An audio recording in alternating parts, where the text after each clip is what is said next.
विवाह देवावतार शरणाचरयोधहीन युद्धे जयं विजित दुर्जय जयकाक्षात् तत्पादपङ्कजवनाश्रयणो लभन्ते अम्भोनिभोक्षविषभीषणकृत पापीनपीठभयदुर्वनगाढभग्नो रम्भतरङ्गशिखरस्थितियानुपास्तां त्रातं विहारभवतस्मरणाभ्यजन्ति उद्भूतभीषणजलोदरभाजबुध्नः चोट्टामृतामुपगताश्रितजीवितासः तत्पादपङ्कजरजो नृतदिव्यदेहा मर्त्या भवन्ति न परस्पररूपाः आपादकण्ठमूर्तिं फलभागं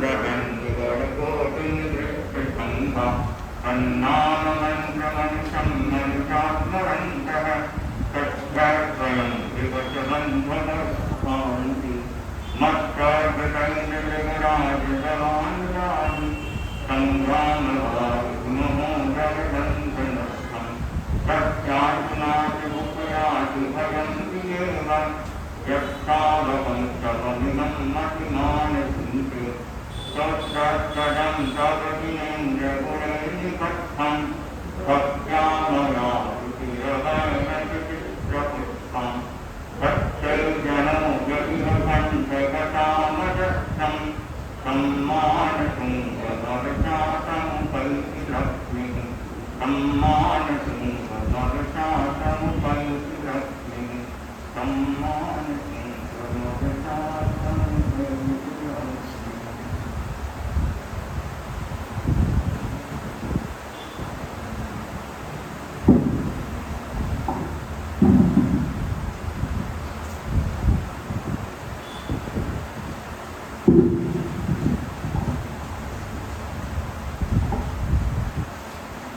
अंते हे महाप्राण के युग प्रधान शांति कुंज है, ज्योति कुंज है, दिव्य शक्ति के विराट स्वरूप करते नमन। तेरा पंथ के आचार्य परंपरा को नत वंदन। आस्था के केंद्र परम पूज्य गुरुदेव के चरणों में भाव भरा वंदन। मुंबई में विराजित सभी चारित्र आत्माओं को सत सत वंदन। मन पर विराजित उपासक श्री जी को मेरा सादर जय जिनेन्द्र। यहाँ पर उपस्थित सभी धर्म परिवार को सादर जय जिनेन्द्र। कहते हैं जिनकी वाणी में वात्सल्य हो, कहते हैं जिनकी वाणी में वात्सल्य हो वह सबको अच्छा लगता है, पर जिसकी वाणी में माधुर्य हो वह सारी दुनिया को अच्छा लगता है, वह सारी दुनिया को अच्छा लगता है। इसी कड़ी में मैं आमंत्रित करती हूँ किशोर मंडल से मंगलाचरण के लिए।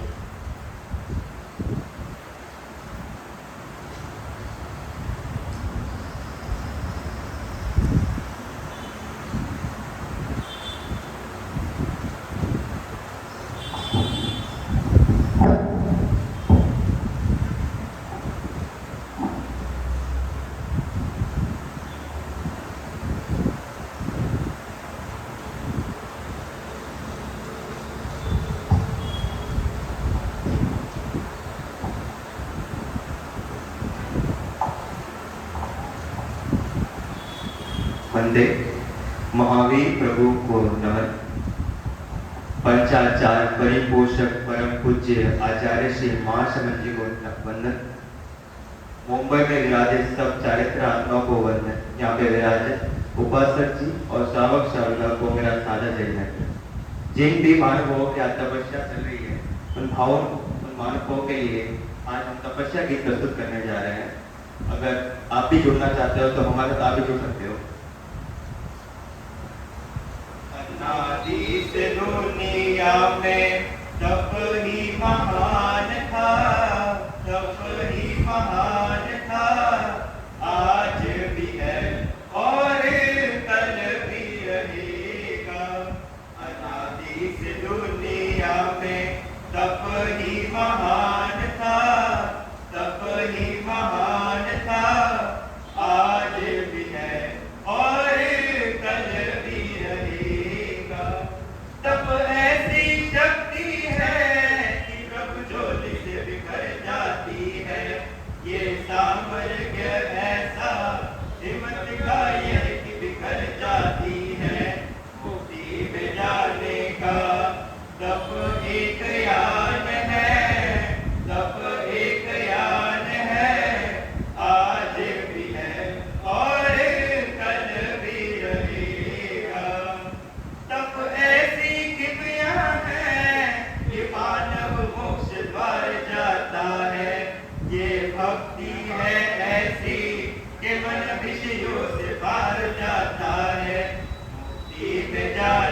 का तप एक यान है, तप एक यान है, आज भी है और कल भी रहेगा।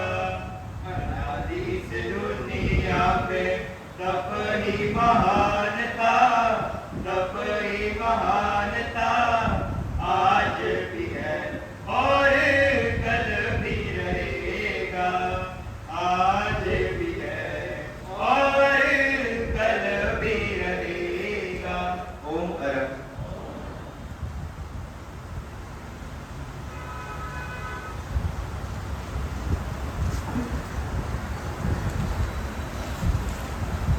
कहा जाता है स्वागत पतझड़ का नहीं, स्वागत पतझड़ का नहीं, मधुमास का होता है।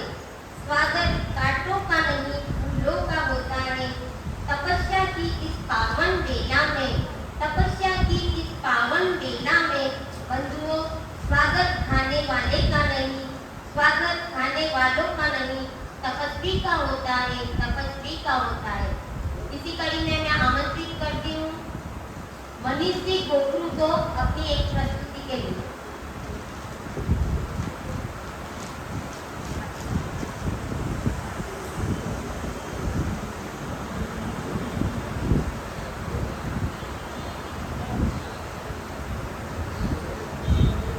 ऐसा मंत्र सिखाओ बनते, अपना चित्त पुनीत बना लूं। रखती जो दुर्भाव हृदय में, रखती जो दुर्भाव हृदय में, उसको अपना मीत बना लूं, उसको अपना मीत बना लूं। इसी कड़ी में मेरा करबद्ध निवेदन पास्टर जी से अपने मंगल उद्बोधन के लिए।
सम्मानीय सहयोगी शासक जी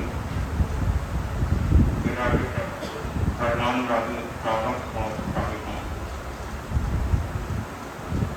परीक्षण का आज चतुर्थ दिन वाणी सत्यम दिवस। उच्च दृष्टि ने व्यापार बोर्ड में लिखा है कि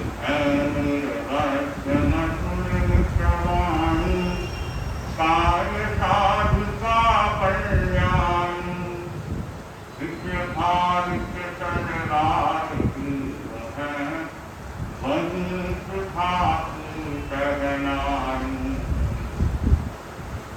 अर्थात जो भाषा निर्भज्य होती है, मित होती है, मधुर होती है, वह भाषा कल्याण और कार्य को सिद्ध करने वाली होती है। मनुष्य की जीव अमृत के समान है, तो वही जीव इससे भावित तलवार के समान ही बताई गई है। इस दुनिया में मधुरता कहीं है तो वह जीव में है, और जहर कहीं है तो वह जीव में ही है। एक बार स्वामी विवेकानंद के पास एक व्यक्ति आया और उसने बोला कि स्वामी जी, आप हमेशा कहते हैं कि मंत्र का जाप करो, मंत्र का जाप करो। मंत्र का जाप करने से क्या होगा? मंत्र में आखिर वैसे शक्ति ही है, और शब्दों में क्या रखा है? स्वामी जी बोले कि मूर्ख कहेगा, कुछ भी अवसर से बात कर रहा है, कभी किसी देश को बकवास कर रहा है, मुझे शर्म नहीं आती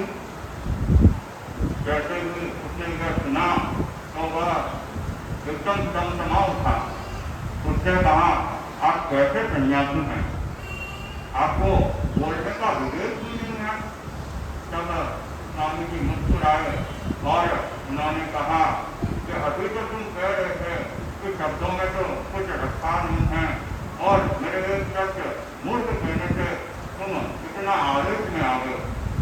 उस व्यक्ति को उसकी गलती का भान हुआ और वो स्वामी विवेकानंद के चरणों में शरण हो गए। प्रश्न होता है, मौन कब कब करना चाहिए। वैसे तो मौन अपने जीवन में जितना हो सके अपने वाणी पर संयम रखना चाहिए, किंतु आचार्य महाप्रभु जी वो कहते हैं कि दो अवसर पर विशेष रूप से हमें वाणी का संयम मौन करना चाहिए। एक तो भोजन के समय पूर्ण रूप से मौन करना चाहिए।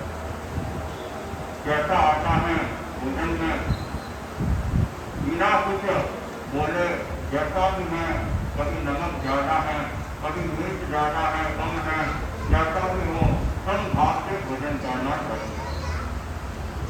और कभी आवश्यक लगे तो आप भोजन के पश्चात शांति से कह सकते हैं कि आज ऐसा ऐसा इसमें था, तो आगे से ये ध्यान रखना। दूसरा, जब आवेश आता है उस समय मौन करना चाहिए। आवेश आता है उस समय हम अपना भान भूल जाते हैं। उस समय आप उस जगह को छोड़ के अन्यत्र अकेले में चले जाएं और अपने चिंतन की धारा को नया मोड़ दें, तो उस समय भी हमें मौन रहना चाहिए। वाणी के छह सूचना बताए गए हैं। पहला है जोर से बोलना। बहुत लोगों को ऐसी आदत होती है कि बेवजह चिल्ला कर बोलते हैं, तो जोर से बोलना यह पहला सूचन है। दूसरा है अधिक बोलना, जितनी आवश्यकता हो उससे कहीं ज़्यादा बोलना। हम वर्तमान में अपने परम पूज्य गुरुदेव श्री महासमर जी को देखते हैं। उनका वाणी संयम करता है। इतनी अपेक्षा, विचारे की अपेक्षा है तो विचारा ही करते हैं। इतना उनका अपनी वाणी पर संयम है, बहुत तोड़ के वो शब्द बोलते हैं। तीसरा, कटु बोलना। कहते हैं सत्य बोलो, पर ऐसा सत्य भी मत बोलो जो किसी को गलत लग जाए। कई व्यक्ति होते हैं, वो बोलते हैं तो मुझे तो साफ साफ कहने की आदत है। अरे आपको साफ साफ कहने की आदत है, पर ऐसा वचन मत बोलो जिससे उसके हृदय कभी हो। चौथा दूसरा बताया गया है झूठ बोलना, असत्य बोलना। पांचवा, दो के मध्य बोलना। दो व्यक्ति बात करते हैं, बिना किसी उनके पूछे बगैर उनके बीच में बोलना, उनको अपनी राय दे देना, यह भी एक वाणी का दूषण है। छठा है आक्षेपात्मक शब्दों का प्रयोग करते हुए बोलना। तुम आलसी हो, तुम ऐसे हो, तुम मूर्ख हो, तुमको समझ नहीं आता है, ऐसे आक्षेपात्मक भाषा का प्रयोग नहीं करना चाहिए। अनेकांत दृष्टि से अगर देखा जाए तो बोलना एक तरह से अच्छा भी है और न बोलना भी अच्छा है। जहाँ जहाँ बोलने की अपेक्षा है वहाँ बोलना भी चाहिए। कोई व्यक्ति विचारपूर्वक, विवेकपूर्वक कोई सजेशन देता है, कोई ज्ञान देने की दृष्टि से बोलता है, तो वह बोलना अच्छा है। साधु संत प्रवचन देते हैं तो उससे हमारा ज्ञान बढ़ता है, उस दृष्टि से बोलना अच्छा है। वहीं अविचारपूर्वक और अविवेकपूर्वक बोलना और किसी की क्षति हो ऐसा बोलना, यह ऐसा नहीं बोलना चाहिए। गुरुदेव तुलसी ने लिखा है कि मृत्यु केवल जीव है, इनके सब भगवान, खाया पिया सब प्रथम वेदम हरे बना। एक बार राजा अकबर के दरबार में यह चर्चा चल पड़ी कि सबसे नीति की बात है। राज दरबारी बैठे थे अधिकारी लोग, सबने अपने अपने मंतव्य बाहर, किसी ने मिट्टी को मीठा बताया, किसी ने शहद को मीठा बताया, सबके अपने अपने विचार और सबके अलग अलग जवाब। बीरबल चुपचाप बैठा था। अकबर को जब बीरबल का जवाब नहीं मिलता था तब तक उसे भी संतोष नहीं होता था। उसने बीरबल से पूछा कि बीरबल, तुम भी बोलो कि तुम्हारा क्या मानना है, सबसे नीति चीज क्या है दुनिया में? बीरबल ने बोला, जहापना, इतने सरकारी बैठे हैं, इन सबका जवाब तो आ गया, अब मेरे बोलने से क्या होगा? बादशाह ने फिर भी उससे कहा, नहीं नहीं, तुमको बताना होगा तुम्हारा अपना विचार क्या है। तब बीरबल ने कहा, जहापना, इस दुनिया में सबसे निजी चीज युद्ध है। तुमने सुना और सब हंस पड़े। बादशाह भी मुस्कुराया और बोला, बीरबल, सबसे निजी चीज युद्ध है, ऐसा तुम कैसे कह सकते हो? इसका क्या प्रमाण है? बीरबल ने कहा, अपना वक्त आने पर मैं इसका प्रमाण भी आपको दूंगा। कुछ दिन बीते और बीरबल ने अकबर की बेगम साहिबा को भोजन के लिए निमंत्रण दिया। बेगम साहिबा सच धज कर बीरबल के घर आती हैं और बीरबल ने उसका ठाट बाट से स्वागत किया और इतना अच्छा स्वागत किया कि बेगम साहिबा खुश हो गए। उसको भोजन के लिए दिखाया गया। ऐसे ऐसे व्यंजन उनके सामने रखे गए जैसा बेगम साहिबा ने अपने महल में भी नहीं खाया। तरह तरह के व्यंजन खाकर जब पर तृप्त हो गए और खाने के लिए प्रशंसा के शब्द उसके मुंह से निकल रहे थे, क्या बीरबल, क्या कितना समझदार व्यक्ति और कितना खातिरदारी व्यक्ति है कि मैं इतनी खातिरदारी व्यक्ति है कि मैं बादशाह के समक्ष इसका प्रस्तुति करूंगी और इसे इनाम दिलवाऊंगी। जैसे भोजन कक्ष से बाहर जाती हैं, इतने में बीरबल अपनी दासी को आवाज देता है कि दासी, इस कमरे की सफाई थोड़ा अच्छी तरीके से करना। क्यों? कि यहाँ पे सुरभि ने खाना खाया है। यह शब्द सुना और बेगम साहिबा का तो सब खाया पिया खत्म हो गया। उनके रोम रोम में आग लग गई। प्रशंसा के शब्द तो दूर, अब वो वहाँ एक पल भी खड़ी नहीं रह सकती थी। तुरंत वह अपने महल की ओर गई और बादशाह के समक्ष आकर बोली कि आप मुझे किसके घर भेज दिया? बीरबल तो मेरे लिए इस तरह के शब्दों का प्रयोग करता है। बादशाह को भी बड़ा गुस्सा आया। उसने सोचा, आज तो बीरबल को कुछ दंड देना चाहिए। इतने में बीरबल भी पीछे पीछे आ गया। बादशाह ने क्रोध ने उनसे पूछा कि यह कैसा दुर्व्यवहार करते हो तुम? एक तो तुम भोजन के लिए बुलाते हो और अतिथि का ऐसा अपमान करते हो। बीरबल ने हाथ जोड़कर जवाब दिया, जापना, मैंने तो आपने प्रमाण मांगा था, प्रमाण का जवाब दिया। कैसे? कि आपने बोला था कि युद्ध कैसे हैं, तो मैंने बेगम साहिबा का इतना सम्मान किया, तरह तरह के व्यंजन उनको खिलाए, किंतु मेरे एक कटु वचन से उनका था मेरी के सारी मेहनत पर पानी फिर गया।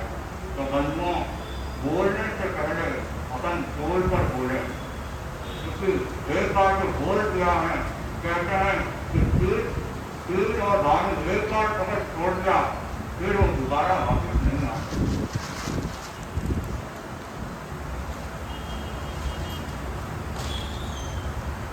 हमें संयम पूर्वक बोलना चाहिए, जीवन पर क्या क्या असर होता है और हमें मौन क्यों रहना चाहिए, इसका एक गीतिका में बड़ा सुंदर कहा गया है।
गोपियों ने कहा कि आपको यह बांसुरी इतनी प्रिय क्यों है? तो कृष्ण ने कहा, मुझे यह बांसुरी इतनी प्रिय है कि 3 कारण हैं। पहला तो यह मीठी है, दूसरा यह बुलाने पर भी बोलती है, और तीसरा कि यह जब भी बोलती है मधुर बोलती है। तो हम भी वाणी संयम के दिवस पर यह प्रेरणा लें कि हम सीमित शब्दों का प्रयोग करें और जब भी बोलें मधुरता के साथ बोलें, इसी भावनाओं के साथ। नम्र निवेदन पाठक जी चंद्र प्रकाश जी का।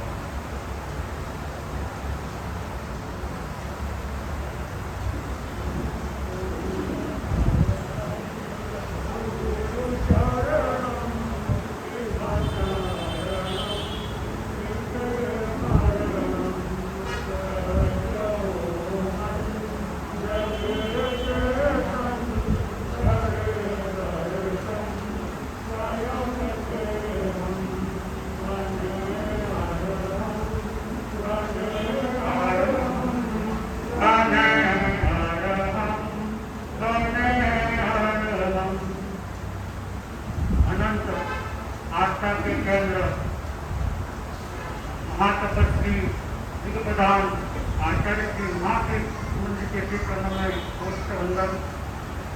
मुंबई के राजित सभी साहित्यात्माओं को मेरी सभक्ति वंदना। आदरणीय प्रवक्ता उपासक जी, सम्मानीय संयज्ञ उपासक जी, श्रद्धालु श्रावक समाज, परिषद पर्वादात महाकाज चौथा दिवस वाणी संयम दिवस।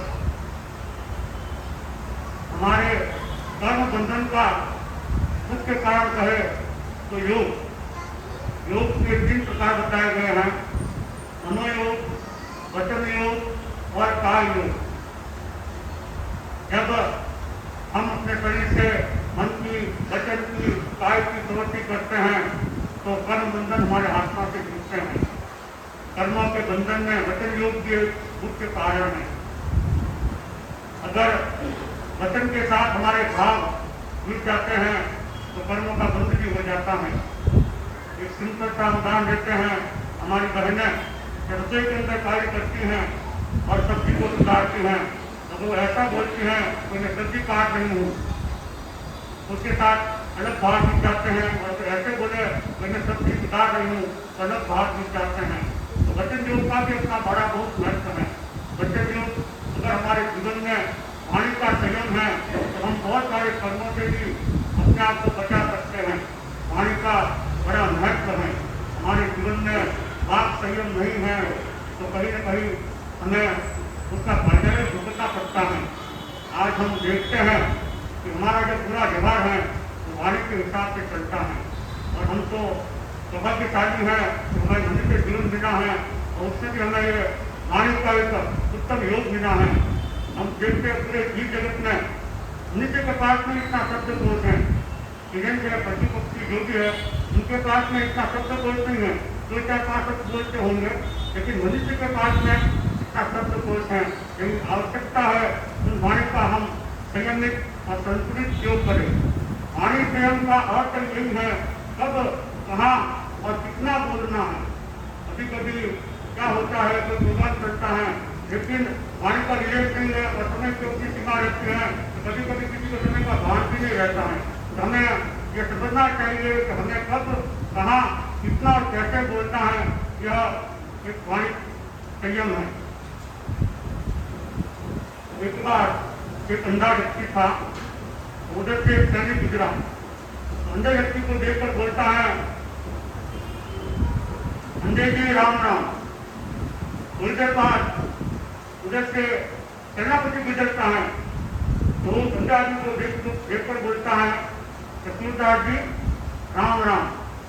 अब कुछ समय बाद वहां से राजा की बारिश करती है तो राजा और अंधे आदमी को देखकर बोलता है, सत्याशक्ति जी राम राम। उन्होंने बोला, राजा जी राम राम।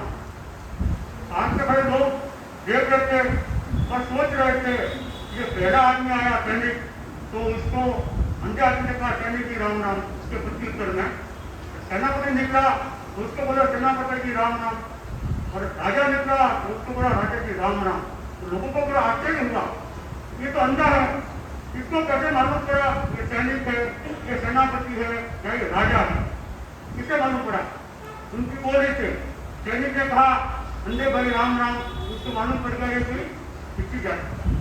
जैसे सेनापति निकला उसको लगा उसके ऊपर है, और राजा जी ने कहा सत्याशक्ति राम राम, उनको लगा ये राजा है। वाणी का कितना महत्व है। वाणी ऐसा है जिससे हमारा व्यक्तित्व, अगर हम किसी से बात करते हैं और पहली बार मिलते हैं तो मुलाकात करते हैं तो उनके बात करने से जो वो बात करने वाले का लहजा है, उनका जरिया है, उससे भी मालूम पड़ जाता है कि आदमी का व्यक्तित्व कैसा है। तो हमारे अंदर भी वाणी का संयम प्रकट हो। आज के दिन हम ये संकल्प करें, हमें भी ऐसी बातें नहीं बोलनी है जिसके कारण किसी का दिल दुखे। अगर हम कोई अवसर बोलते हैं किसी का दिल दुखता है, क्योंकि मिलता है, तो हमें यह प्रयास करना चाहिए कि हमारे मुख से तो ऐसी चीज नहीं निकले जिससे कोई कलह पैदा हो, किसी के मन में हमारे प्रति दुर्भावना पैदा हो। आचार्य तुलसी इस दोहे में कहते करते थे, वचन रतन मुक्त कोट है, कोट कपाट बनाए। वचन रतन मुक्त कोट है, कोट कपाट बनाए। हरक हरक वट काटिए, मत पर जाए। यानी जो वचन जो वचन मेरे मुंह के अंदर है, ये हो रहा कपाट है। हम बोले तो सोच समझ के बोलना चाहिए, कहीं ऐसा ना हो कि हमारे मुख से कोई अच्छा शब्द निकल जाए, बाद में उसका मुंह घटना आपके सामने है। द्रौपदी के मुंह से निकल गया कि अंधे का बेटा अंधा। उसके बाद क्या परिणाम हुआ महाभारत का? अगर द्रौपदी उसमें ऐसा नहीं बोलती और दुर्योधन को शब्द उसके मुंह में नहीं लगते तो शायद महाभारत नहीं होता। क्योंकि अनाथ को हम बचा सकते हैं लेकिन वचन को हम नहीं बचा सकते। कभी कभी ऐसा होता है कि हमारे व्यवहार में भी किसी को हमारी गाड़ी से सतत लग जाता है तो वो उस समय तो कुछ नहीं करता, लेकिन उसके मन में बंदे की धारणा रहती है कि उसने मुझे ऐसा कैसे कहा। उसके परिणाम में भुगतना कर सकते हैं। इसका कारण क्या है कि हमारे अंदर वाणी संयम नहीं है। हमें ये प्रयास करना चाहिए कि हम भी जब भी नहीं बोले तो हम शांति से बोले, मधुर बोले, नित्य भाषिकता से बोले और हमारे व्यवहार से किसी के दिल को ठेस नहीं पहुंचे।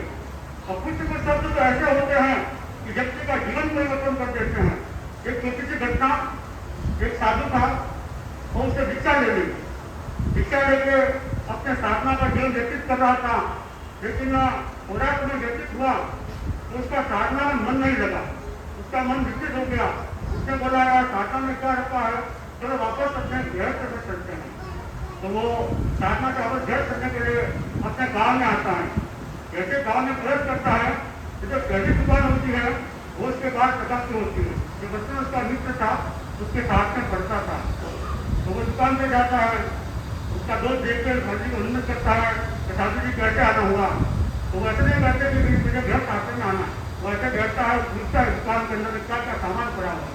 तो वो सब पीछे पड़े हुए थे सामान के, सबका नाम बताता है, इसमें ये रखा, इसमें रखा, इसमें रखा, इसमें रखा। और अब कुछ खाली पीछे थे तो ऐसा नहीं कहता है कि खाली पड़े, वो कहता है इसमें राम राम है। क्या कहता है? इसमें राम राम है। साधु जी बोले यार ये सब तो ठीक है, सब उसका नाम नहीं करेंगे, राम राम कौन सी ठीक है? उसने साधु ने उनसे पूछा भाई सब तो ठीक है समझ में आया, लेकिन राम राम क्या है? तो उसने कहा कि हमारे यहाँ जो खाली पीते होते हैं उसे हम राम राम कहते हैं। तो साधु को प्रतिबोध मिल गया कि जिससे कुछ नहीं होता है उसमें राम होते हैं। इसका मतलब मेरे भीतर में जो विचार भरे पड़े हैं, क्रोध है, आवेश है, आवेग है, इसके लिए मैं भरा हूँ, इसके लिए मेरे राम नहीं आए, मतलब मेरी साधना सिद्ध नहीं हुई है। उसका प्रतिबोध मिलता है, पुनः संयम में स्थिर हो जाते हैं। तो कहने का मतलब बंधु जो ये है कि वो बोलते किसका खाली पड़ा है तो साधु को प्रतिबोध शायद नहीं मिलता, लेकिन राम नाम कहने से साधु को प्रतिबोध मिल गया। तो शब्दों में कितनी ताकत है। हम जो भी बोले बड़े ही संयमित और संतुलित बोले। साधुओं के लिए यहाँ पे कहा गया है वो अगर सत्य भी है और वो सावध्य है, जिससे किसी की हिंसा का आसार होता है तो साधुओं को कहना भी नहीं करता है। ये घटना मैत्रेय मुनि का सभी ने सुनी होगी। एक बार मैत्रेय मुनि शिक्षा की गणिता करते करते एक सुनार के घर पहुंचते हैं। सुनार अपने काम में मगन था, वो राजावती यव बना रहा था, आभूषण होता और बना रहा था। जैसे ही वो मैत्रेय मुनि को देखता है और देखते मेरे बहुत भाग गया, साधु मेरे घर पधारे हैं, उसको वंदन करता है और सोचे महाराज गुरु जी की भावना करता है। तो साधु जी गुरु जी व्यवस्था करते हैं तो बोलते साधु जी आप यहाँ खड़े रहिए, मैं गुरु जी की व्यवस्था करता हूँ। मुनि जी वही खड़े थे और जो यव बना रहा था वो वही खड़े थे। इतने में पक्षी ऊपर से आता है और वो यव देखकर चला जाता है, यव को निकल जाता है, जाके ऊपर बैठ जाता है। थोड़ी देर बाद भिक्षा लेकर जब सुनार आता है तो देखता है यहाँ पे तो यव नहीं पड़े और मुनि जी वही खड़े थे। तो उसको लगा हो न हो मेरे यव सुनने के मुनि जी ने चुरा लिया। तो मुनि जी को पूछता है मेरे यव कहाँ गए? मुनि जी को मालूम था कि पक्षी लेकर गया है, अगर वो बोल देते हैं तो ये यव पक्षी लेकर गया है, हो सकता है उसकी पक्षी को हत्या कर सकता सुनार। तो मुनि जी का कहना नहीं करता, मुनि जी मौन रहे। सुनार ने एक बार कहा, दो बार कहा, तीन बार कहा, लेकिन मुनि जी कुछ नहीं बोले। उन्होंने लगा हो न हो ये मुनि साधु है, इन्होंने मेरे यव चुराया है तो यही चोर है। तो उसने कहा मुनि जी अभी खड़े रहिए। वो खड़े रहे, वो अंदर से खाते गिला चंदा लेके आता है, मुनि जी को बांध देता है वहाँ पे और उनके माथे पर गिला चंदा लगाकर उनको धूप में खड़ा कर देता है। धूप में खड़ा कर देता है, जैसे जैसे धूप लगती है तो मुनि जी का शरीर फूकने लगता है और उनको अतः ऐसा हो रही थी मुनि मैत्रेय उसमें। लेकिन वो समझा बाहर से सहन कर रहे थे कि उन्हें नहीं करता था सावित्य सत्य बोलना। थोड़ी देर बाद मुनि खड़े, जैसे ही वो पक्षी जो सुना को रहा था वो रिश्ता करता है, रिश्ता करता है तो वो रिश्ते में उसके वो जब निकलता है तो सुना देखता है भैया यह तो पक्षी ने निकल गए थे, मेरे से बहुत बड़ा पाप हो गया।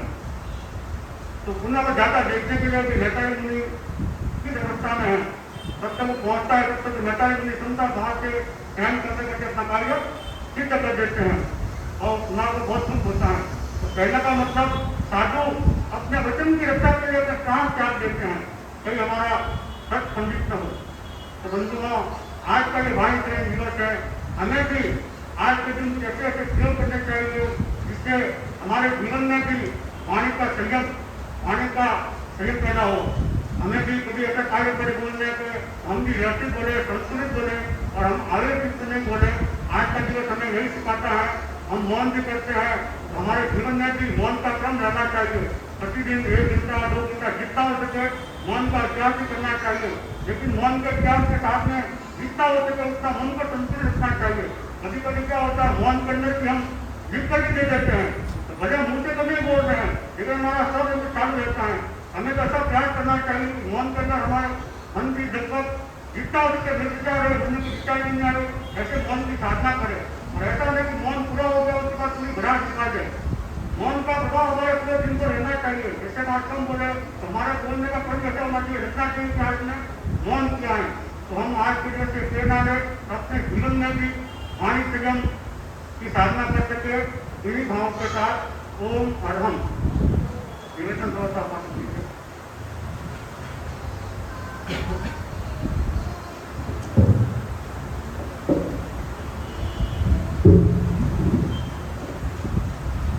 नमो मंगलम कीर्तन अहिंसा संयमोतो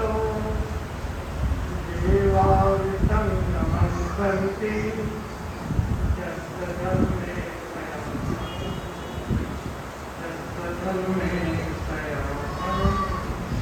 परमार्थ पूज्य गुरुदेव के श्री चरणों में वंदना। मुंबई क्षेत्र में विराजित सभी आत्माओं के श्री चरणों में वंदना। उपस्थित आदमी के स्वागत समुदाय, पर्युषण पर्व का चौथा दिवस वाणी संयम दिवस। और वाणी संयम पर आपने बहुत कुछ उपासकों जी से सुना है। आजकल युद्ध की चर्चा बहुत है, चाहे यूक्रेन की और रशिया की हो, चाहे ताइवान और चीन की बातें हो। कुछ टीवी चैनल तो शायद दादापुर की ही बात करते हैं। मुझे उस चर्चा में नहीं जाना है। मैं तो केवल इतना कहना चाहता हूँ कि धमाके केवल बम से नहीं होते, केवल मिसाइलों से नहीं होते। धमाके तो वचन भी कर सकते हैं। शब्द जो होते हैं ना वो धमाके का काम नहीं कर सकते। तो बस वहां हमें संभलना है, हमारे शब्दों से धमाका ना हो। तो इस बात का ध्यान रखेंगे, वाणी संयम सब जाएगा। कल हमारी चर्चा धम्मो मंगल मुक्तित्तम शब्द से, उसका जो पहला शब्द है धर्म, उस पर चल रही थी। और हमने देखा था कि धर्म के क्या क्या अर्थ हो सकते हैं। उन अनेक अर्थों में हमें जिस अर्थ की चर्चा करनी है वो है आध्यात्मिक दुनिया में या आध्यात्मिक समाज में धर्म किसे कहा गया, उसकी चर्चा हमें करनी है। बहुत सारी परिभाषाएं अध्यात्म के क्षेत्र में भी धर्म की गई, क्योंकि जैन दर्शन अनेकांतवादी दर्शन, कोई एक वाक्य ही संपूर्ण सत्य नहीं बता सकता। मैं केवल एक परिभाषा कर दूं। हमने जैसे बचपन में सुना और नारा भी बहुत दूर से लगाते थे, विवेक धर्म माहिए विवेक ही धर्म है। आप लोगों में से भी कई लोगों ने नारा लगाया। तब कहा गया विवेक ही धर्म है। अगर मैं इतने ही समय दूं तो बस ये एक ही व्याख्या काफी है, तब तो कार्य अधूरा हो जाए। विवेक धर्म है, इस बात में कोई संशय नहीं, लेकिन परिभाषाएं एक हो ये जरूरी नहीं है। कई परिभाषाएं बन सकती हैं। विवेक से व्यक्ति की चेतना इस रूप में जागृत होती है कि मेरे लिए क्या योग्य है और मेरे लिए क्या अयोग्य है, मुझे क्या ग्रहण करना चाहिए, मुझे क्या छोड़ना चाहिए। ये चेतना विवेक से जागृत होती है, इसलिए वह कहा गया विवेक धर्मों का। आचार्य जैन शासन के इतिहास में आता है अहिंसा परमो धर्म, अहिंसा ही परम धर्म है। जब आचार्य तुलसी की जैन सिद्धांत दीपिका पढ़ते हैं, उसमें लिखा है आत्मशुद्धि साधनम, जिन उपायों से आत्मा की शुद्धि होती है वो धर्म। आचार्य भिक्षु का साहित्य पढ़ते हैं, वहां लिखा त्याग धर्म, भोग धर्म, आज्ञा धर्म, अनाज्ञा अधर्म, हृदय परिवर्तन धर्म, जबरदस्ती अधर्म। तो कई विद्वानों ने अलग अलग परिभाषाएं धर्म की दी है और कोई भी गलत नहीं, सारी परिभाषाएं सत्य है। हमें अलग अलग एंगल से उसको समझना है। आपको बता दे कोई व्यक्ति कि ये फूल है, बात तो अधूरी तो नहीं है, संपूर्ण एक फूल है, लेकिन फिर भी कई जिज्ञासाएं बाकी रह सकती। फिर कोई व्यक्ति कह दे ये गुलाब का फूल है, तो हमें और इसके बारे में कुछ जानकारी प्राप्त हो। कोई कह दे ये गुलाबी रंग का फूल, तो हमें उसके बारे में और जानकारी है। तो इस प्रकार एक ही वस्तु के बारे में हम कई बातें कह सकते हैं। तो इसी प्रकार धर्म की व्याख्या जो हम समझने बैठे हैं, तो हमें अलग अलग एंगल से भी कई आचार्यों ने अपने अपने मंतव्य प्रस्तुत किए हैं। अब सभी दिशाओं से थोड़ा थोड़ा जानेंगे तो हम धर्म को संपूर्ण रूप से समझने में योग्य होते हैं। जैन दर्शन में एक और चर्चा आती है, धर्म कितने प्रकार का। धर्म तो समझ लिया, फिर उसके प्रकार भी कर दिया। कई शब्द आया उदार धर्म, अनुदार धर्म, कई आया लौकिक धर्म, लोकोत्तर धर्म, कई आया धर्म के दो प्रकार, संवर और निर्भर। अलग अलग एंगल से अलग अलग बातें कही गई। किसी भी बात में असत्यता नहीं है।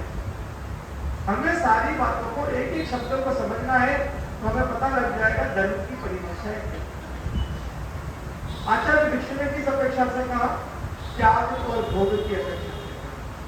जहां जहां हमारे दिमाग में संशय आता है कि यहाँ पर धर्म होगा या नहीं होगा, आचार्य भिक्षु ने उसकी पूरा बता दी, तराजू बता दिया कि अगर उस क्रिया में आपको त्याग दिखता है तो आप उसे धर्म मान सकते हैं। उस क्रिया में अगर आपको भोग दिखता है तो वहां धर्म नहीं है। एक प्रचलन बहुत जगह चलता है कि वर्षी तक चल रहा है, आज पाण माने पे कराओ, आज माने लाभ दिलाओ, है ना। ये पाड़ने के लाभ वाली बात है ना, ये कई जगह तो मान्य होगी, लेकिन तेरापन धर्म संघ इसे लाभ के रूप में, धर्म के रूप में नहीं। जो हमारा तो स्पष्ट मानना है, जहां त्याग है वहां धर्म है। उन्होंने जो तपस्या की उसमें निश्चित धर्म है। एकासन किया तो भी धर्म है, चाहे उपवास किया तो भी धर्म है, और मास्टरमेंट किया तो बहुत अच्छा धर्म। उसकी कैटेगरी बढ़ती जा रही, धर्म है। लेकिन जहां खाने की बात आई है, वो पालने के रूप में ही क्यों ना हो, उसे धर्म का रूप तेरापन धर्म संघ नहीं मानता, क्योंकि वहां क्या है? भोग है। तो हमारी एकदम स्पष्ट मान्यता है, जहां त्याग वहां धर्म, जहां भोग। अगर पाने में धर्म होता तो फिर उपवास ही क्यों करते? सीधी बात है, फिर उपवास करने की अपेक्षा क्या है? तो यह सीधी बात है, जहां त्याग वहां धर्म, जहां त्याग नहीं है वहां। आचार्य भिक्षु ने कहा आज्ञा धर्म, अनाज्ञा, मतलब जहां भगवान महावीर की आज्ञा है जिस क्रिया में, वहां धर्म है, और जिस क्रिया में आज्ञा नहीं है वहां अधर्म। कई बार प्रश्न पूछा जाता है साधुओं को, तो हम खाते हैं उसे तो आप पाप बताते हो, और आप खाते हो, आप भी तो खाना खाते हो, है ना। साधु भी जो 5 बार दही खाना तो वो भी खाते हैं, खाना हम भी खाते हैं। वहां पर बताया गया आज्ञा धर्म। भगवान महावीर ने श्रमणों के लिए खाने के लिए आज्ञा दी, क्योंकि शरीर चलेगा तो साधना होगी, शरीर नहीं चलेगा तो साधना नहीं होगी। और उनके शरीर के चलने के बाद भी कोई मतलब कोई भी पाप कर्म उनकी होने वाली नहीं है, क्योंकि उन्होंने सर्व सावज्यम योगम पचक्रामी का नियम लिया हुआ कि मैं किसी भी प्रकार से मन से, वचन से, काया से कोई भी पाप प्रवृत्ति नहीं करूंगा, नहीं करवाऊंगा और न करने वाले का अनुमोदन करूंगा। इस त्याग के साथ वो जीवन जी रहे हैं, इसलिए उनके जो भी पोषण मिलने वाला है उसका जो उपयोग होगा वो धर्म के लिए ही होगा, निर्वृत्ति कार्यों के लिए होगा। इसलिए भगवान ने श्रमणों को आज्ञा दी कि आप भोजन कर सकते हैं, वो आज्ञा में है। और आज्ञा में है तो साधु का खाना भी धर्म है। हमारा खाना धर्म नहीं है, लेकिन साधु का खाना भी है। इसलिए जब हम साधु को बहलाते हैं वहां धर्म है। साधु को जब रोशनी बहलाते हैं वो धर्म है, क्योंकि उनका खाना निवृत्ति कार्य में लगने वाला है, इसलिए भगवान ने आज्ञा दी है। यहाँ आज्ञा धर्म। हम कहते हैं दूसरों को ऐसे ही मेरे बच्चे को खिला रही हूँ, वहां भगवान ने धर्म नहीं करता, क्योंकि उसे कोई त्याग तो है नहीं। तो खाना खाने के बाद ऊर्जा आती है, ऊर्जा आती है, अच्छे काम भी करेगा तो बुरे भी कर सकता है। वहां लिमिट नहीं है, कोई उसका नियम नहीं है। तो भगवान ने स्पष्ट कहा जहाँ आज्ञा है वहां। आचार्य तुलसी ने कहा आत्मशुद्धि साधनम धर्म। एक नियम बना लो, जिन जिन क्रियाओं से आत्मा की शुद्धि होती है वहां धर्म, और जहां जहां आत्मा की शुद्धि नहीं होती, आत्मा कर्म से बाधित होती है, वहां पे धर्म। बहुत छोटी छोटी परिभाषा बहुत विधि भाषा में दी है ताकि समझना है। जहां दोष मुक्त क्रिया है, कई लोग प्रश्न पूछते हैं, तेरा पंथी क्या मूर्ति पूजा में विश्वास करते हैं? सहज प्रश्न सबका जवाब एक ही आता है कि हम नहीं करते। आचार्य भिक्षु ने, आचार्य तुलसी ने क्या कहा? हम भाव पूजा में विश्वास करते हैं, हम द्रव्य पूजा में विश्वास। ये शब्द डायरेक्ट कहा नहीं कर, हम नहीं करते। मैंने कहा हम भी मंदिर में जाते हैं। आचार्य तुलसी ने कई मंदिरों में गया हूँ, कई मंदिरों में मैं गया हूँ और वहां पे उनकी स्तवना भी की है। जब प्रभु पार्श्वदेव के मंदिर में गया तो पार्श्वनाथ भगवान की स्तवना भी की है, स्तुति भी की है। तो हम कौन से पुजारी हैं? भाव पूजा के पुजारी। हमारा भगवान की भाव पूजा से कोई विरोध नहीं है। हमारा विरोध किससे है? द्रव्य पूजा से। क्यों? हम पानी को सचित मानते हैं। हम नहीं मानते, पूरा जैन धर्म मानता है। जैन दर्शन मानता है पानी सचित है, तो क्यों पानी का उपयोग करें? जैन दर्शन मानता है फूल सचित है, उसमें एक जीव है, तो क्यों उनको चढ़ाए? हमारा विरोध केवल द्रव्य पूजा से है, ये समझ ले, क्योंकि हम उसे एक जीव की आशा का मानते। तो यहाँ हमारा विरोध है, बाकी कोई विरोध नहीं। लेकिन हमारा सिद्धांत हमारे ध्यान में होने चाहिए, फिर कोई दिक्कत की बात नहीं आती। इसी प्रकार धर्म की परिभाषाओं में बहुत सारी बातें आती हैं। एक शब्द आता है हृदय परिवर्तन धर्म, बल जबरी आता। यह इसको एक लाइन उसके आगे की है कि धन से धर्म खरीदा नहीं जा सकता, क्योंकि धर्म अमूल्य है। ये सारे सिद्धांत स्वामी जी के हैं, आचार्य भिक्षु के। इन सिद्धांतों के पीछे उनका क्या तर्क है, क्यों ऐसा कहा? अभी समझो कोई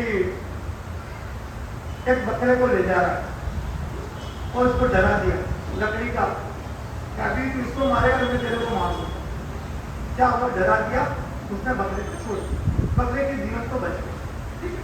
और वो डर गया, है ना? बिना डरे तो उसने काम नहीं किया। अब किसी को डराना कोई धर्म हो सकता है? किसी को डराना धर्म हो सकता है? इसलिए वहां विरोध, उसे समझाओ, उसे उस हिंसा से लगने वाले दुष्परिणाम को बताओ, कर्मों के बंधन से बताओ, और फिर अगर वो मान जाए कि मैं आज से ये काम नहीं करूंगा, तब तो आपको धर्म हुआ। और धर्म की दलाली नहीं हुई, धर्म भी हुआ। क्यों? आपने उससे उस क्रिया से मुक्त करवा दिया, उसकी आत्मा को पाप से बचा लिया। लेकिन यहाँ आपने केवल उसको डर दिखाया। जिस दिन ये डर खत्म हो गया ना, उस दिन उसी क्रिया को वापस ले। तो वहां पे एक टेम्पररी समाधान तो हो सकता है, पूर्ण समाधान कभी नहीं हो सकता। कुछ लोग मिले, सोचा कि चलो पैसे देके बेटा, उसको बोला देखो इससे कितने मिलने वाले थे? 5,000। 5,000 नहीं पड़ते, छोड़ दिया। लेकिन आप जानते हो इंसान है ना, वो लोभी चीज है। उसको अगर आज एक बकरे का 5,000 मिला तो कल वो 2 लेके आएगा, और उसको वो 4 लेके आएगा। क्यों? लोभ है। लोभ खत्म होने वाला नहीं। लेकिन जिस दिन उसकी आत्मा ने बदलना स्वीकार कर लिया, उसका हृदय परिवर्तन हो गया, उस दिन वो कायम के लिए छोड़ दिया। और वो कायम के लिए छोड़ देगा मतलब उसकी आत्मा पाप से बची, और जिसने समझाया उसको धर्म दिलाने लगा, उसको भी धर्म हुआ, उसको भी धर्म। तो ये है हृदय परिवर्तन की बात। एक आता है धन से धर्म होता है। कल बात देखी थी, मैंने कहा भी था कि तेरा पर धन संसाधन, कोई भी मकान बनाओ, आपका सभा भवन बनाओ, तेरा पर मतलब कोई भी स्थान बनाओ, उस क्रिया में धर्म नहीं माना। क्यों? 6 काय के जीव के विश्वास। बहुत से कहते हैं धन देने में धर्म, वहां पे हम तो ये कहते हैं धन देने में धर्म नहीं है। हाँ, धन के प्रति आपकी जो आसक्ति है वो कम होती है तो पक्का धर्म। आप सोचते हो कि मैं इतने अमाउंट से ज्यादा अपने स्वामित्व में नहीं रखूंगा, जितना भी इससे आगे आया उसको छोड़ दूंगा, ये धर्म। क्योंकि आपने त्याग किया कि मेरे जीवन में मुझे 5 करोड़ से ज्यादा नहीं रखना, मुझे 2 करोड़ से ज्यादा नहीं रखना, मेरे को इससे ज्यादा नहीं रखना, इससे आगे जो भी आएगा उसका मैं त्याग करता हूँ। ये त्याग तो धर्म है, हुआ धन से ही है, लेकिन इसमें आपकी अंतर चेतना किसमें है? त्याग में। मुझे इससे ज्यादा नहीं, यहाँ धर्म है। जो छोड़ना है, जहाँ त्याग है वहां धर्म, उसमें कोई मनाही नहीं। इसी प्रकार धर्म की चर्चा अलग अलग एंगल से करते हैं। उसमें ये जो मुख्य बात आती है संवत और निर्जरा, धर्म के 2 प्रकार, संवत और निर्जरा। जब हम जीव अजीव की बात करते हैं, 9 तत्वों की बात करते हैं, उसमें 2 तत्व आते हैं, उसकी मैंने परिभाषा भी बताई थी। संवत का अर्थ होता है कर्मों को रोकना, कर्म आने का जो रास्ता है उसे बंद करना, और निर्जरा का अर्थ होता है कर्मों को तोड़ना, कर्मों को खत्म करना, नष्ट करना।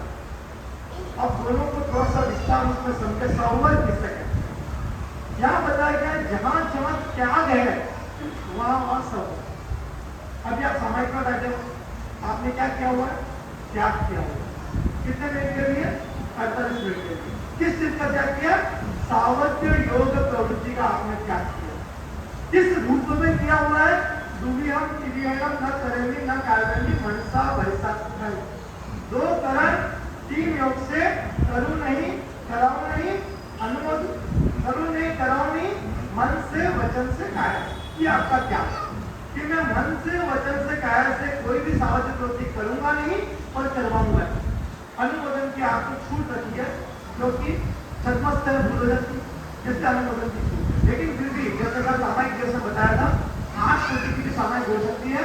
अनुमोदन वचन और काया का हम त्याग कर सकते हैं, मन पर छोड़कर वो भी कर सकते हैं। तो ये जो त्याग किया, ये क्या है? संवर। कोई पूछे सामायिक संवर है या निर्जरा? यहाँ उत्तर आएगा सामायिक क्या है? संवर है, निर्जरा नहीं है।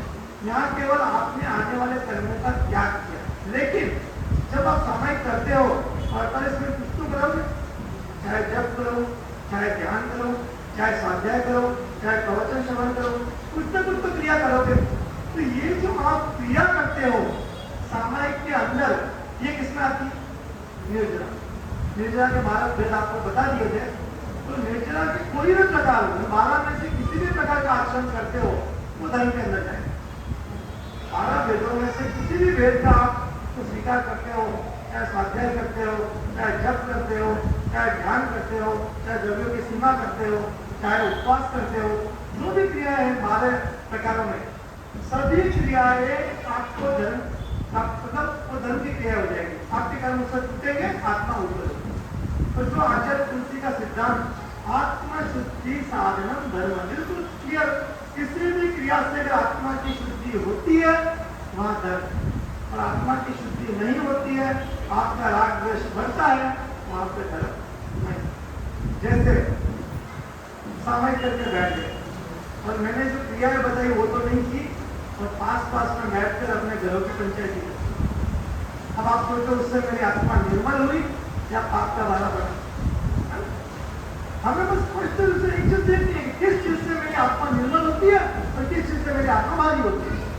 जहां लगता है इन क्रियाओं से मेरी आत्मा भारी हो रही है, मतलब मैं धर्म का कार्य नहीं कर, चाहे पूरी बाकी हुई है लेकिन धर्म की क्रिया नहीं होती। ये जो मुंहपत्ती है, ये पछेवड़ी है, ये तो केवल उपकरण है। अच्छा, तो ये तो केवल उपकरण है, इन उपकरणों से धर्म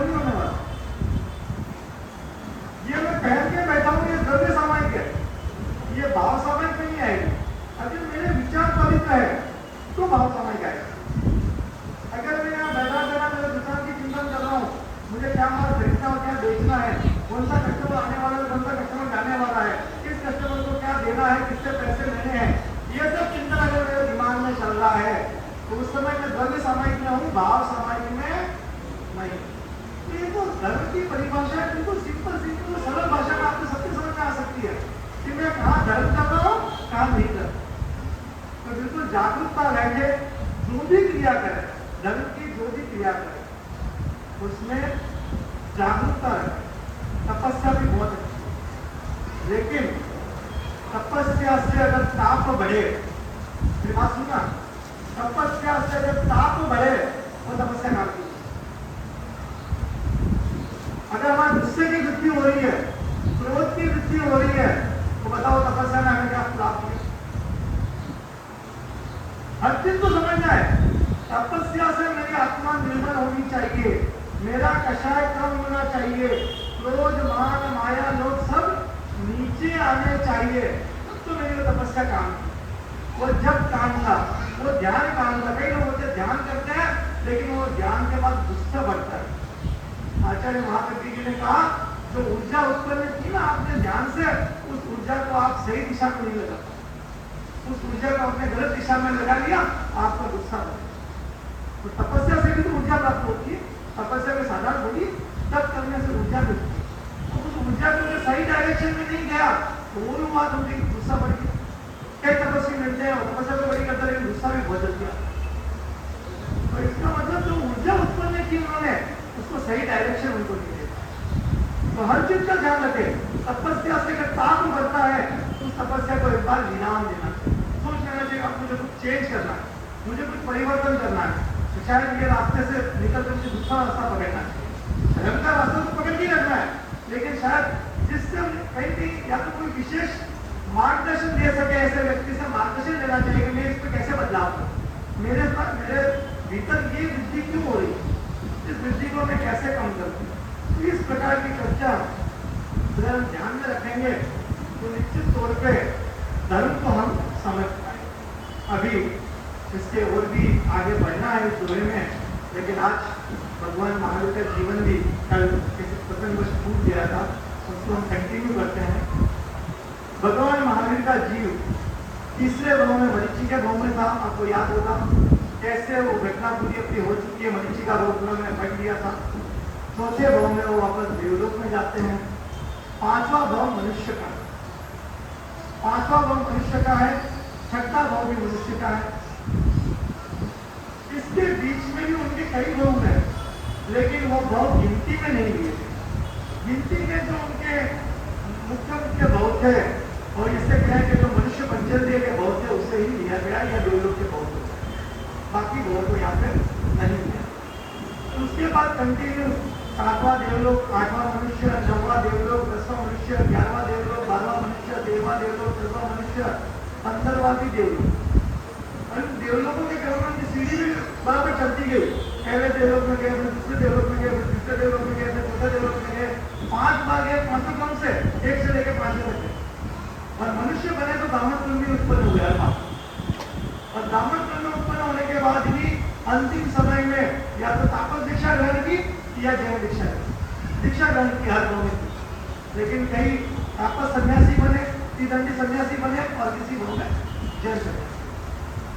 ऐसे करते करते 16वां भाव राजा विश्वनंदी, राजा राज्य कर रहा था, उसका भाई था विशाखभूति, युवराज का, उसे युवराज पर दिया हुआ था। राजा और युवराज दोनों भाई, बड़ा भाई विश्वनंदी और छोटा भाई विशाखभूति, दोनों के पुत्र हुए। विश्वनंदी के पुत्र का नाम रखा विशाखभूति, जो भाई का नाम वही रख दिया, केवल सरनेम बदल गया। मतलब सरनेम में जो पीछे का कटक था विश्वनंदी विशाखभूति। इधर विशाखभूति के जो पुत्र हुआ उसको भी नाम रख दिया विश्वभूति, विशाखभूति विश्वभूति, दोनों राजकुमार बड़े हुए। ये विश्वभूति का जो जीव था ये भगवान महावीर थे, और वो युवराज मतलब उनके छोटे भाई के घर में उत्पन्न। अब राज दरबार में हफ्ते खेलते बड़े होते हैं, बड़े होने के बाद उनकी कई राजकुमारियों से शादियां होती राजा का उस समय क्रम ही है, एक राजकुमार कई राजकुमारियों के साथ शादियां होती। आपके यहाँ जैसे रिसोर्ट होते हैं, बहुत सारी फैसिलिटी होती है उसमें, तो सोचते हैं लोग 2 दिन के लिए जाके आए, 4 दिन के लिए जाके आए, 5 दिन के लिए जाके आए, वही रहते हैं 2-2, 3-3, 4-4 दिन। आपके यहाँ लोनावला में शायद बड़े-बड़े रिसोर्ट है, नाना में लोग आते रहने के लिए 3-3, 4-4 दिन। तो रिसोर्ट में रहने का एक क्रम बनता है कि सब 5-7 दिन के लिए वहीं रुक जाते हैं, ऐसा नहीं खाली एक जाकर वापस निकलते। तो जैसे राजाओं के भी तो होते थे, ऐसे ऐसे उद्यान होते थे जिसमें सारी सुविधाएं होती थी, और उद्यानों में जब राजा अपने रानियों के साथ जाते थे कई दिन तक रहते थे। तो एक बार विष्णुभूति जो महाविद्या जी और युवराज का बेटा उसने सोचा मैं भी नगर के उद्यान में जाऊं और कुछ दिन वहां पर, बहुत दिन हो गए रह के चल जाते। तो अपनी रानियों के साथ वहां गया, और नियम यह होता है कि कोई भी राजा परिवार में कोई भी सदस्य अंदर गया तो वो अपनी पत्नियों के साथ बाकी लोगों के एंट्री में रहती है। उसके बाद उनके चाहे पापा आए, चाहे काका आए, कोई भी आए, क्योंकि वो अपनी पत्नियों के साथ है, तो बड़ों को भी एंट्री नहीं मिलेगी, छोटों को भी नहीं मिलेगी। तो दरवाजा उस रूप में बंद होता है। रामदासी जा सकते हैं, आ सकते हैं, बड़े के सम्मान के लिए, उनके सामने तो कैसे मौज मजा करेंगे, तो उस सम्मान से बड़ों की एंट्री बंद हो जाती है। तो दासी अगर तो जाती है वो हो सकता है। अब उसमें क्या हुआ, एक बार फिर वो उसका राजा का बेटा का यही मन में आया कि मैं उद्यान में जाऊँ, उसकी जानकारी नहीं थी विष्णुभूति गया हुआ है। तो वो गया वहां पे और द्वारपाल ने रोक दिया कि भाई अभी तो विष्णुभूति अंदर है, अभी आप नहीं जा सकते। तो बेचारा उदास हो गया, मेरे को नहीं जाने मिल रहा, मैं राजा का बेटा हूँ, युवराज का बेटा है, ऐसे आ गया।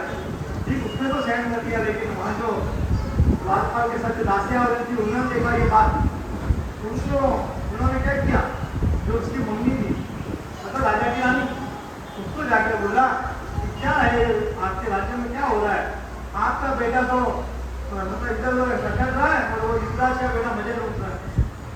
अब रानियां है, उनको लग गया मेरे बेटे को मजा करना नहीं मिला, तो थोड़ी क्रोधित हो गई।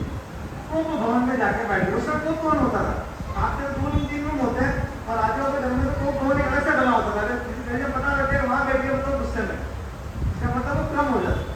तो भवन में जाके बैठ गई, राजा को पता लगा रानी को भवन में गई है, बोले क्या हुआ, राजा को जाना ही पड़ेगा रानी के सामने। तो बोले बात क्या हुई, बोले क्या हुई, आप मतलब युवराज के बेटे को इसमें चढ़ा के रखा है और अपने बेटे का आप ध्यान नहीं रखते हैं, सारी बात बताई। राजा ने पूछा क्या करूं, ना तो भाई को नाराज कर सकता हूँ, ना पत्नी को नाराज कर सकता हूँ, जाऊंगा तो युक्ति करनी पड़ेगी, ऐसे तो उसको बुलावा भेजू तो खराब लगेगा कि वापस आजा बाहर आ जा, ऐसा तो नहीं कर सकता, कुछ युक्ति से काम लेना पड़ेगा ताकि खुद ही बाहर आ जाए। उसने क्या किया, एक युद्ध की बेड़ी बनवाई। युद्ध की बेड़ी मतलब युद्ध, किसी राजा का आक्रमण हुआ है और नगर में युद्ध होने वाला, जैसे युद्ध की बेड़ी बजी और युद्ध की बेड़ी किसने सुनी, विष्णुभूति ने सुनी। तो विष्णुभूति ने देखा कि युद्ध की बेड़ी बजी मतलब कहीं कोई युद्ध का मामला आ गया, किसी ने आक्रमण कर दिया, फिर मैं यहाँ कैसे बैठ गया।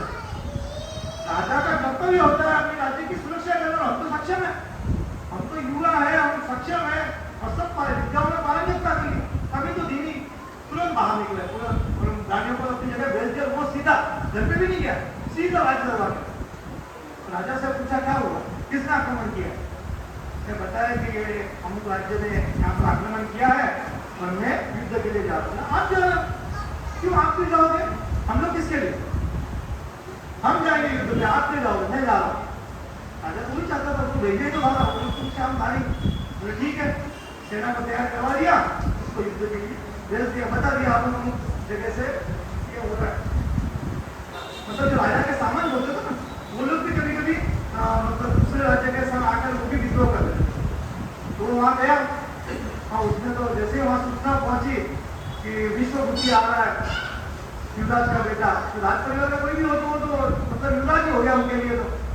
तो बोले वो आ रहा है, तो सम्मान से सामने आया, तो सब आदर उसको लेके गया, आदर के साथ। यहाँ तो युद्ध का माहौल ही नहीं है। बातचीत की कि कोई मन में बोले क्या बात करते हो, हमको मरना है आप लोगों से, हमको वेद देंगे, हमें क्या पता नहीं आपकी शक्ति कितनी है, ताकत कितनी है, ऐसी कोई हमारे मन में भी बात नहीं है। सोचा यार ये क्या गड़बड़, एक दो तो बता रहे युद्ध चले यहाँ बोल रहे हैं, इसमें माहौल ही नहीं है। सोचा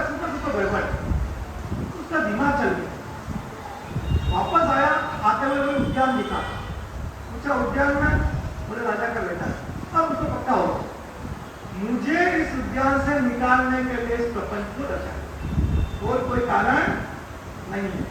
केवल यही कारण था कि मुझे इस उद्यान से निकाला। बड़ा गुस्सा इतना आया कि वो जो वहां पेड़ था एप्पल का, उस पर इतने जोर से मुक्का मारा कि सारे एप्पल नीचे गिरे। और उस द्वारपाल जो वहां खड़े थे उनको कहा कि तुम्हारे राजा को जाके कह देना, अगर मैं चाहूँ ना तो पूरे राज्य को एक मेरी शक्ति से, इतनी मेरे पास शक्ति है, मैं पूरे राज्य को खत्म कर सकता हूँ। तुम्हारे राजा क्या चीज है? उसके बड़े पापा है, लेकिन भाषा बदल दी।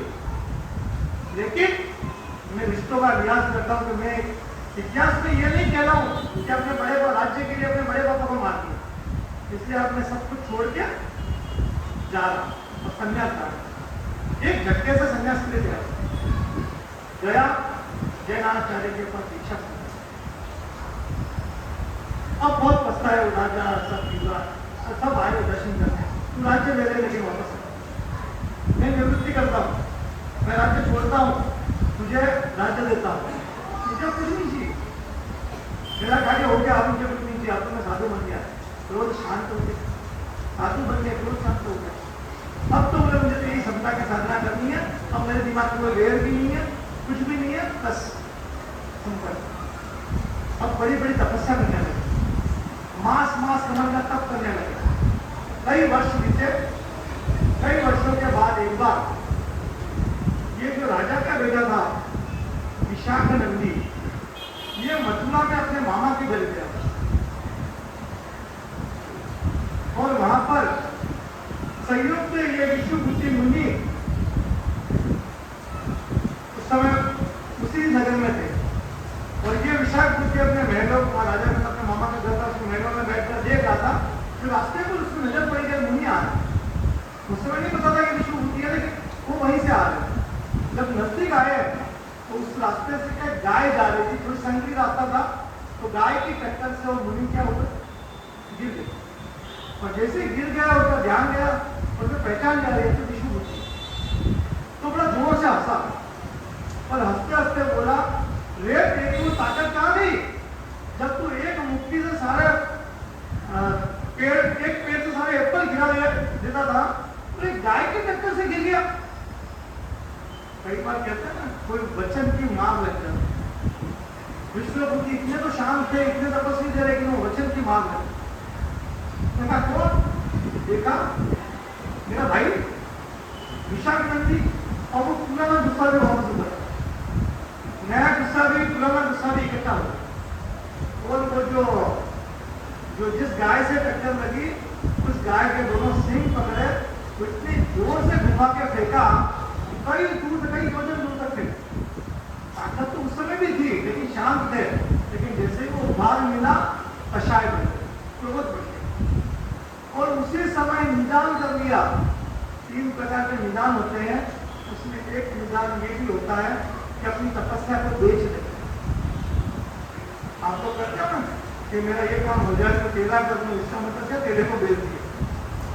उन्होंने अपनी तपस्या को बेच दिया कि अगर मेरी इस तपस्या का फल हो, अगले भाव में मैं इसे मारने वाला हूं।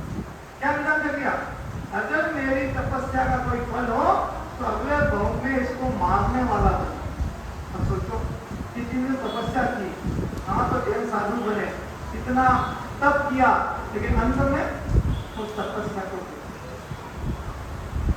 जैसे अपन समझे छोटी सी बात को, अगर कोई सोने के पैसे आपसे गोल्ड रेट तो ज्यादा है, यहाँ पे गोल्ड का भाव भी आपको पता है, और अगर कोई 50,000 रुपए दे के 1 तोला सोने की चेन भी ला रहे और 1 तोले की कोई नकली चेन लेके आ रहे जो 200 रुपए में मिलती हो, आप क्या सोचोगे, कितना मूर्ख है?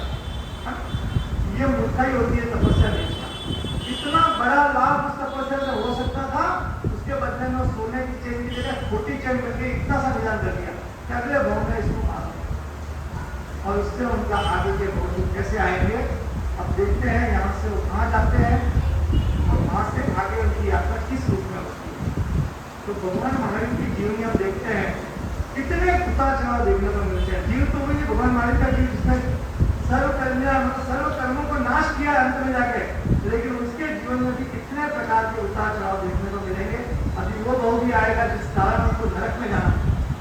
ये सारे भाव हम आगे से आगे कल का की चीजें कल आगे चलेंगे, धीरे चलता रहेगा। भगवान की जीवनी हमने 8 दिन चलानी है, 8 दिन चलेगी। अब कोई विशेष सूचना वगैरह हो।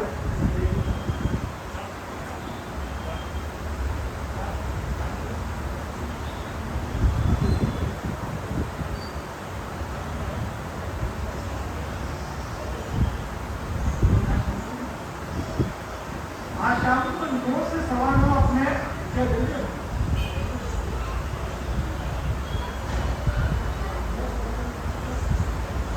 9 से 9:15 हम भिक्षु का जब चलेगा, योग परिषद का जो प्रोग्राम आया हुआ है इनके, अपने 9 से 9:15 15 मिनट के लिए जब चलेगा, बाकी अपना जो कार्यक्रम चलता है वो तो चलेगा। और फिर तपस्या का बचपन देखो, परिश्रम का मौका है। तपस्या में जो आगे बढ़ सकते हैं आगे बढ़े, आगे नहीं बढ़ सकते तो एक दिन छोड़ के दिन उपवास करें। विकल्प किया, आज दिन के 20% किया, 8 दिन में 4 उपवास तो ही सकते हैं। जिसको जैसा हो, जिसको बेला करना है बेला करें, जिस रूप में आगे बढ़ना चाहे। हाँ, ये तेरे वालों के सभी के माने हो गए फिर बढ़े आगे नहीं, जिनके जैसी आपके तो ये विचार। आज शनिवार है, सांस्कृतिक सामयिक का प्रतिक्रमण है, तो तुम सांस्कृतिक सामयिक प्रतिक्रमण में निकल जाएगा। लेकिन सभी ध्यान रखें, शनिवार की सामयिक करनी है, कोई बचे नहीं इससे। शाद की तपस्या हमारे प्रकाश जी कर रहे हैं, पारस जी कर रहे हैं, प्रकाश जी को चाहिए।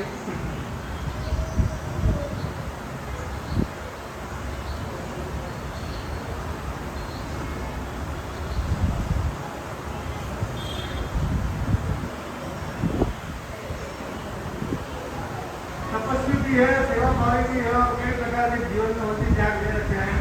हम तो मंगल कामना करते हैं आगे बढ़े हर क्षेत्र में, क्योंकि वो दिन भी आए हम बनना करने आए।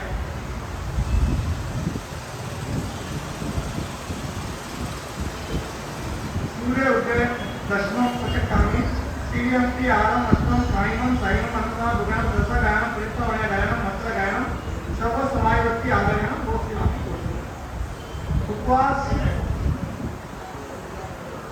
उपवास में कोई नहीं। हाँ, मुझे ये तो नहीं हो सकता, खाली तो नहीं आना चाहिए। दो तो है,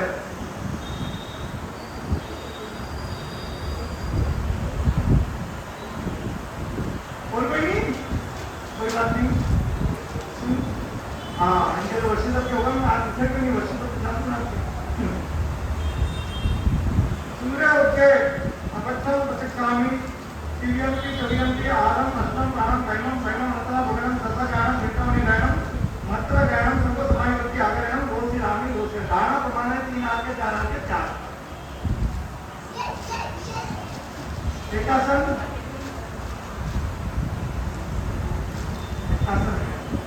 और आयंगी वगैरह की हो तो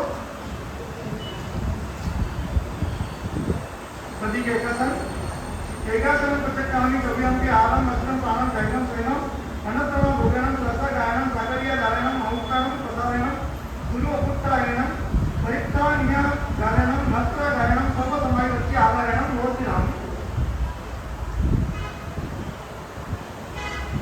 दोपहर में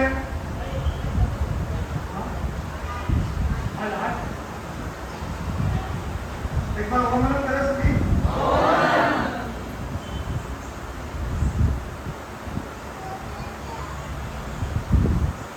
सूर्य उदय अठारसम पचकामी तीव्यंती आरम अष्टम साइनम साइनम अंतरा भुगनम ससा गायनम प्रीतमणि गायनम मत्र गायनम सर्व समायवर्ती आगमनम वो श्री रामी।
प्लीज अपने नाम लिख रहे हैं बनारस आंटी जी को, और समय का ध्यान रखें कि ज्यादा से ज्यादा उसमें भाग ले और रिपीट ना हो, वो जो जगह खाली है उसमें प्लीज अपना पहले नाम लिखें। 12 घंटे का जब 13 घंटे का जब कर रहे हैं सूर्योदय से सूर्यास्त, है ना? तो अपने अपने समय के अनुकूलता अनुसार सभी को जब में नाम लिखाना है। एक सूचना मिली है, आपने नाम सुना होगा भूज, कच्छ भूज, संभवतः 100 के आसपास परिवार रहने जानकारी है। और इस वर्ष श्री पुलकित कुमार जी का चतुर्मास है, उनका पहला ही चतुर्मास है अद्वैत बनने का। अभी तक तो इनके साथ चल रहे थे, पूरी पुणे के सिंगाने में थे, गुरुदेव ने भिगवानंद में उनको अद्वैत ने बनाया, उनका पहला चतुर्मास बनाया भूज, और वहां पे वो 100 घरों में लगभग 11 मास में तो हो चुके।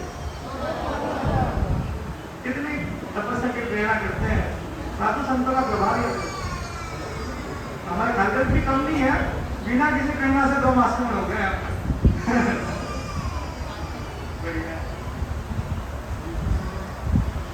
मंगल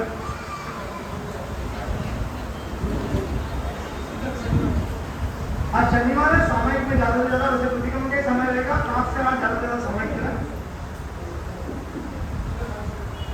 चत्तारि मंगलम, अनंता मंगलम, सिद्धा मंगलम, साहु मंगलम, केवली पंडितो धम्मो मंगलम, चत्तारि लोकोत्तमा, अनंता लोकोत्तमा, सिद्धा लोकोत्तमा, साहु लोकोत्तमा, केवली पंडितो धम्मो लोकोत्तमो, चत्तारि शरणं प्रवज्जामि, अनंते शरणं प्रवज्जामि, सिद्धे शरणं प्रवज्जामि, साहु शरणं प्रवज्जामि, केवली पंडितम धम्मं शरणं प्रवज्जामि। विघ्नहरणं मंगलकरणं स्वामदीक्षुतो नाम, गुणोरथ सरे अचिन्त्यात्मां, सरे अचिन्त्यात्मां, सरे श्रवण भगवान महावीर स्वामी की जय हो, अनुव्रत अनुशासन आचार्य श्री तुलसी की जय हो, प्रेक्षा प्रणेता आचार्य श्री महाप्रज्ञ जी की जय हो, महान तपस्वी आचार्य श्री महाश्रवण जी की जय हो, जैन धर्म की जय हो, जय हो, जय जय महाश्रवण, जय जय महाश्रवण, जय जय महाश्रवण। एक दिवसीय त्याग अपने अपनी धारणों से एक दिवसीय त्याग करें, धारणा प्रमाण त्याग। हम आपके आभारी है, हम आपके आभारी है, हम आपके आभारी। हम सब गुरुदेव के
हालेलुया